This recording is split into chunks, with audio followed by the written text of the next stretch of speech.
बड़ी सड़क के किनारे ही दीपक शर्मा की किराने की दुकान थी। श्याम उसकी दुकान पर काम करता था। वह सीधा सादा नौजवान था। वह अपने काम से मतलब रखता था। दुकान से महीने की तनख्वाह मिल जाती थी, उससे वह गुजारा कर लेता था। दीपक शर्मा की किराने की दुकान अच्छी चलती थी, जिससे वह भी खुशहाल जिंदगी जी रहा था। 1 साल पहले उसकी शादी नीलू से हुई थी। नीलू बेहद खूबसूरत थी। वह काफी गोरी चिट्टी थी। उसकी आंखें हसीन थी। उसकी काली जुल्फें मदहोश कर देती थी। उसके पतले होठों पर मुस्कान खिली रहती थी। वह एक ताजा कली के समान थी। दीपक शर्मा का एक छोटा भाई था, संजय। वह कॉलेज में पढ़ता था। नीलू का दिल उससे बहल जाता था। वह अपने देवर के साथ हंसी मजाक करके मजे से दिन गुजार लेती थी। रात तो नीलू की अपनी थी ही। जब दुकान बढ़ाकर रात को दीपक घर लौटता, तब नीलू पति के साथ मौज मस्ती करती थी। वह भी नीलू जैसी पत्नी पाकर बेहद खुश था। उसकी तो मजे से जिंदगी कट रही थी। शाम दुकान का काम खत्म करके घर लौट रहा था। रास्ते में उसका एक दोस्त विनोद मिल गया। विनोद नाविक था। नदी इस इलाके से महज आधा किलोमीटर दूर बहती थी। विनोद नाव से लोगों को नदी पार कराने का काम करता था।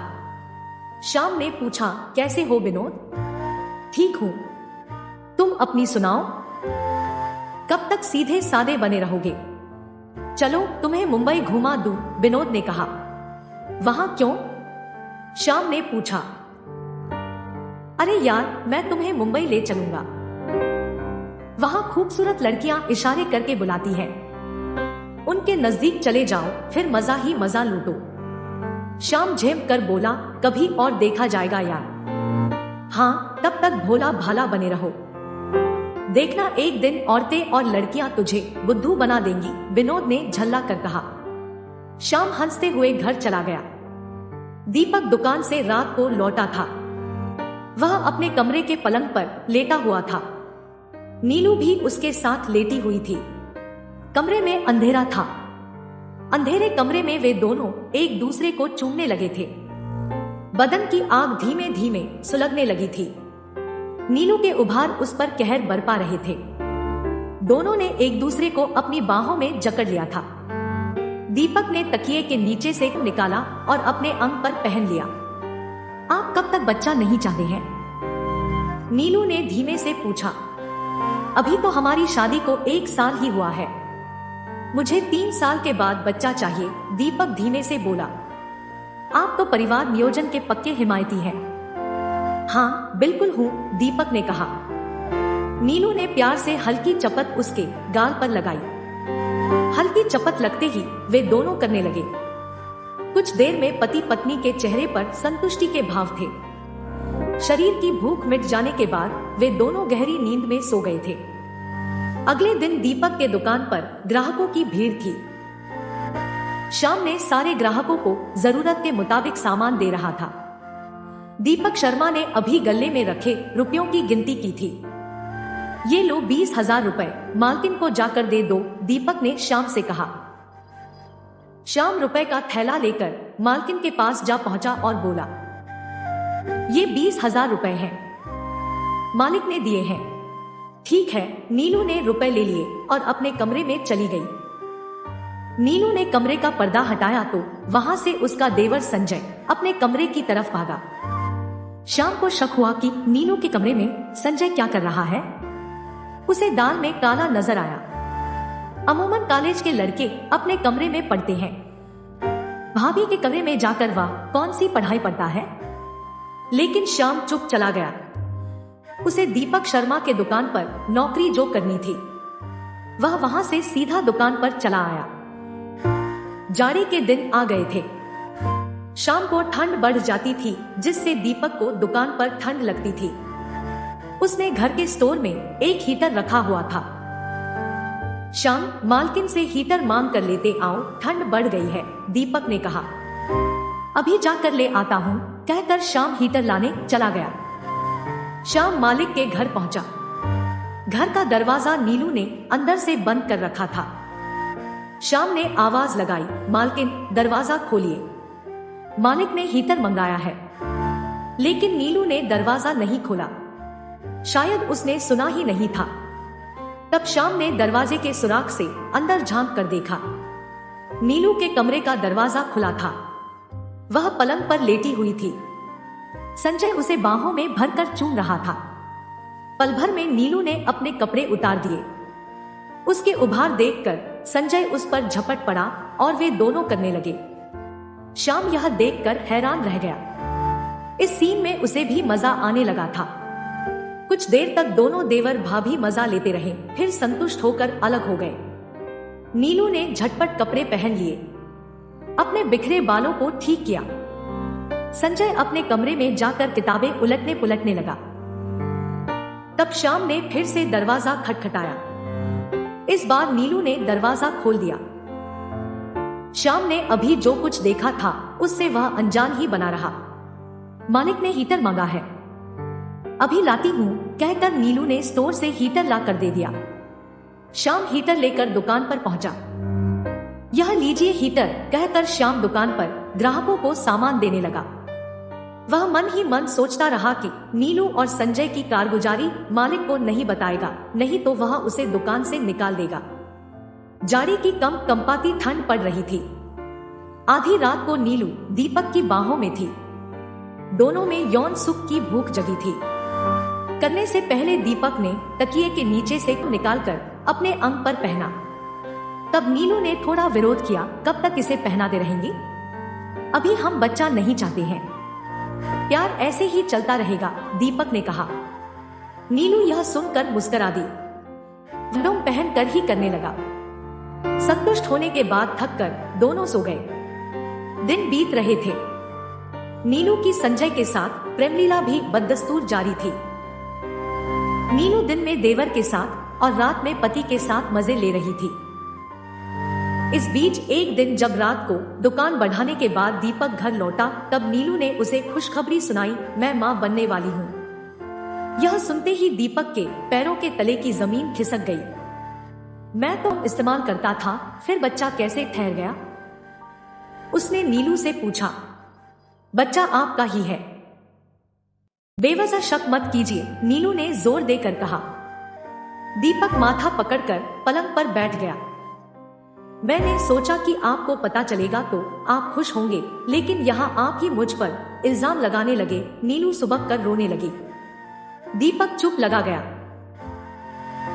अगले दिन वह दुकान पर उदास बैठा था। उसके दिल और दिमाग में नीलू की बात गूंज रही थी, मैं मां बनने वाली हूँ। आखिर यह किसकी करतूत हो सकती है? मेरा भाई संजय तो ऐसा नहीं है। वह गहरी सोच में डूबा था। श्याम ग्राहक को सामान देने में मशगूल था। दीपक के शक की सुई श्याम पर आकर ठहर गई। हाँ, यही तो रुपए पहुंचाने नीलू के पास जाता था। मुझसे ही गलती हो गई, मैं ही इसे घर भेजता था, दीपक बड़बड़ाया। उसको अब श्याम पर बेहद गुस्सा आ रहा था। शक की वजह से श्याम उसे बुरा लगने लगा था। क्यों नहीं श्याम को दुकान से निकाल दूं? वह मन ही मन सोच रहा था। तभी श्याम ने कहा, मालिक मुझे 2000 रुपए एडवांस चाहिए थे, मोबाइल खरीदना है। मोबाइल का क्या करोगे? दीपक ने गुस्से को दबाते हुए पूछा। मेरा दोस्त विनोद है ना, उससे बात करूंगा। मालकिन को भी घर पर कोई काम रहेगा तो वे मुझे फोन कर देंगी, श्याम निश्चल भाव से बोला। दीपक का शक और भी पुख्ता होने लगा। एक बार तो श्याम मुझे बेवकूफ बना चुका है, अब नीलू से बात करके वह मजे लेता रहेगा। दीपक कुछ सोचकर बोला, 2-3 दिन बाद रुपए दे दूंगा। अच्छा मालिक, कहकर श्याम अपने काम में लग गया। 2-3 दिन में दीपक एक खतरनाक साजिश का ताना बाना बुन चुका था।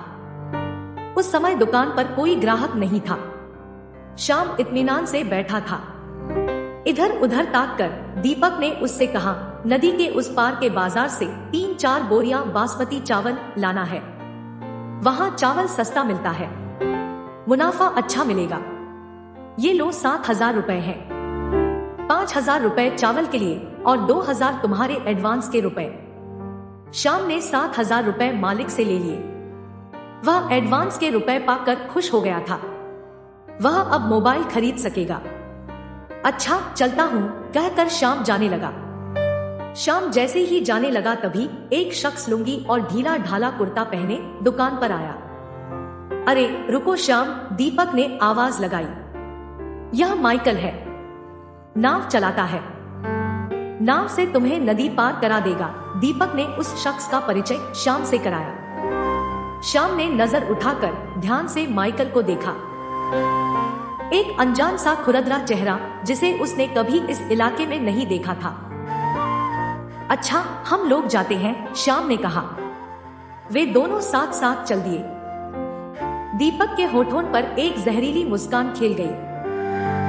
वे दोनों नदी के किनारे पहुंचे। किनारे पर माइकल की नाव लगी थी। नदी अपनी मस्त चाल में बह रही थी। बैठो, माइकल खूंटे से बंधी नाव की रस्सी खोलने लगा। श्याम नाव पर बैठ गया। माइकल चप्पू के सहारे नाव आगे बढ़ाने लगा।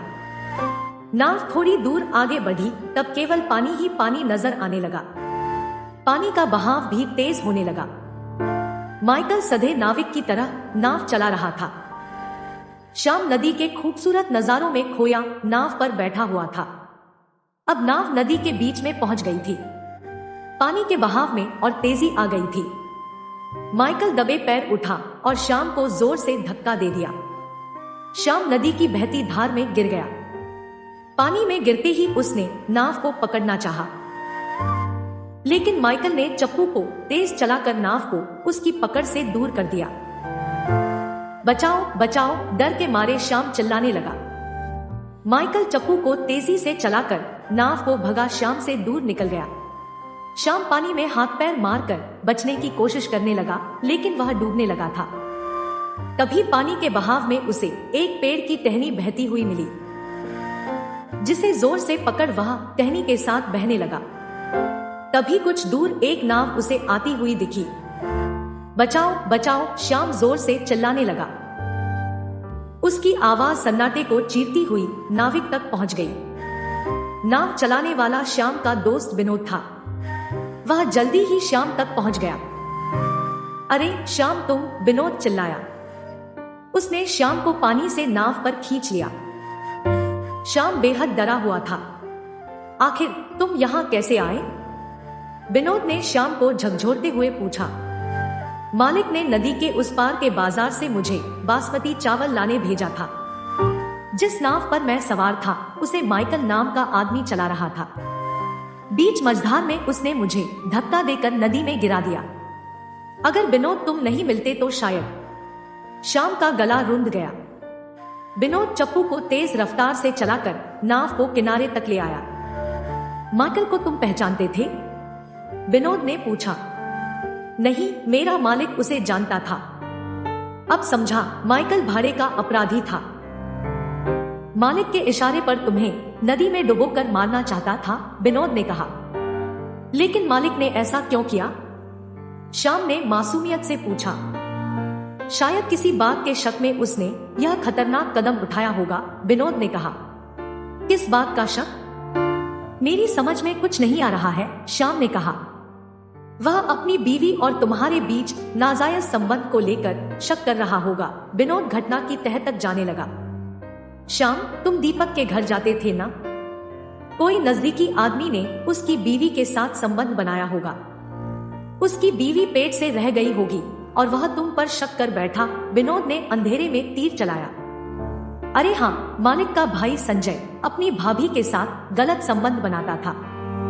मैंने किवाड़ की सुराख से छिपकर देवर भाभी को मजे लेते अपनी आंखों से देखा था, जैसे श्याम नींद से जागा हो। श्याम, तुझे दीपक ने बलि का बकरा बना दिया, विनोद ने हंस कर कहा। अब हम क्या करें? श्याम खौफ में था। मालिक को कुछ मत बताना, नहीं तो तबाही की सुनामी आ जाएगी। देखो, कोई बहाना बना देना। नाव से अचानक नदी में गिर गया था। जान बच गई बस, विनोद ने समझाया। और अपराधी माइकल के बारे में कह देना कि माइकल को पता नहीं चला कि मैं नदी में गिर गया था। वह नाव लेकर दूर निकल गया। अब मैं दीपक के दुकान पर काम नहीं करूंगा। श्याम ने अपना फैसला सुनाया। इस महीने तक काम कर लो, मगर मालिक से सावधान रहना। इस महीने की तनख्वाह लेकर काम छोड़ देना। उसके बाद मैं क्या करूंगा? श्याम ने पूछा। मेरे चाचा का ढाबा मुंबई में है, वहीं चले जाना। ढाबे पर एक आदमी की जरूरत है, विनोद ने कहा। श्याम और विनोद बातें करते हुए अपने घर चले गए। दूसरे दिन श्याम दुकान पर पहुंचा। दीपक उसे जिंदा देखकर घबरा गया। माइकल ने तो उसे नदी में डुबा दिया था। दीपक ने संभल कर पूछा, बासमती चावल का क्या हुआ? मैं नदी में गिर गया था, बस जान बच गई। ये लीजिए आपके 5,000 रुपए। श्याम ने रुपए दे दिए। अरे बाप रे, बड़ी घटना घट जाती तो। चलो, जान तो बच गई। दीपक के बोल बड़े मीठे थे। तब तक दुकान पर 1-2 ग्राहक आ गए थे। श्याम उन्हें सामान देने लगा। रात को दीपक दुकान बढ़ाकर घर पहुंचा। वह पलंग पर नीलू के साथ लेटा हुआ था। वह सोना चाहता था, लेकिन उसकी आंखों से नींद गायब थी।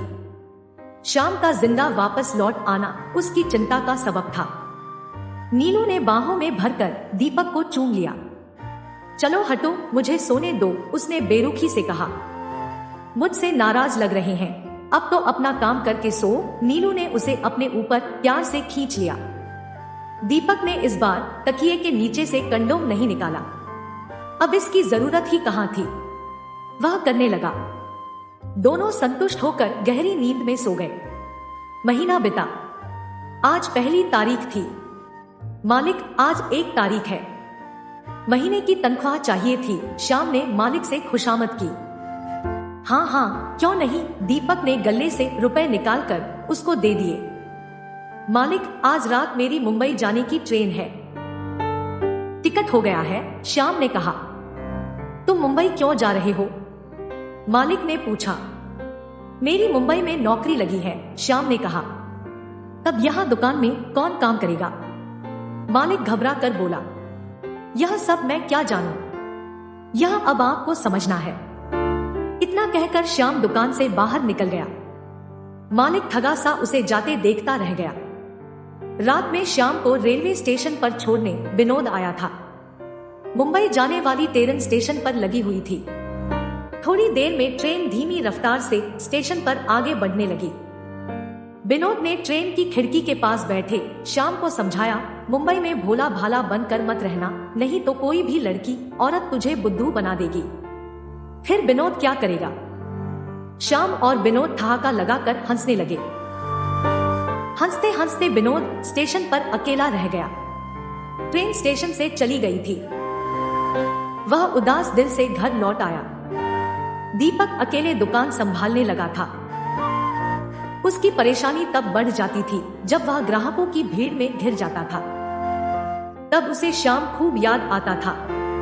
इस तरह 9 महीने बीत गए। आज दीपक के घर खुशियां लौटी थी। नीलू ने एक खूबसूरत बच्चे को जन्म दिया था। यह लीजिए आपका खूबसूरत बेटा। नीलू ने बच्चे को दीपक के गोद में दे दिया। उसने बच्चे को प्यार से चूम लिया। बच्चे का चेहरा उसके छोटे भाई संजय से हूबहू मिल रहा था। दीपक शर्मा के चेहरे पर एक अंतहा दर्द उभर आया। उसने श्याम पर बेवजह शक किया। यह तो संजय की करतूत निकली।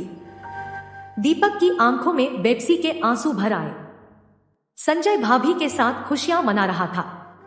अब दीपक कर भी क्या सकता था। वह भी बुझे मन से सबके साथ खुशियों में शामिल हो गया।